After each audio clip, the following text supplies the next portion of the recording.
হাল ফেরানোর খাতা নিয়ে তমলুকের মা বর্গভীমার মন্দিরে পুজো দিতে গেলেন রাজ্যের বিরোধী দলনেতা শুভেন্দু অধিকারী।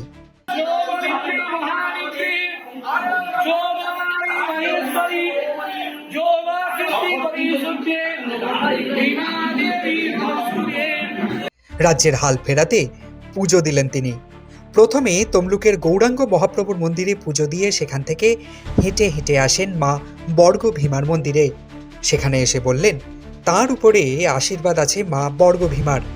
নববর্ষের সূচনায় তাই পুজো দিতে ছুটে গিয়েছিলেন মন্দিরে। প্রার্থনা করলেন যাতে বাংলা সহ বাঙালির হাল ফেরানো যায়। সনাতনী শুভেচ্ছা, রাষ্ট্রবাদী শুভেচ্ছা। জয় বঙ্গ, জয় শশাঙ্ক। এই বঙ্গের প্রতিষ্ঠাতা হলেন শশাঙ্ক। আজকে সুপ্রভাতে জয় বঙ্গ, জয় শশাঙ্ক মহাপ্রভুর মন্দিরে প্রণাম করে তুলসী রানীকে জলদান করে এই প্রভাতী শোভাযাত্রা যাচ্ছে মা বর্গভীমার। নিজের হাল ফেরানোর কথা বলবো, শুধু তাই নয়, বিহার রাজ্যের হাল ফেরানোর কথা বলবো। সবাইকে বলবো হাল খাতা করুন, কিন্তু এই রাজ্যের হাল ফেরানোর খাতাতেও আপনারা মায়ের কাছে, দেবীর কাছে, ভগবানের কাছে প্রার্থনা করুন। মা আমার সাথে আছে, মায়ের আশীর্বাদেই এখান থেকে আমি দুবার এমপি হয়েছি।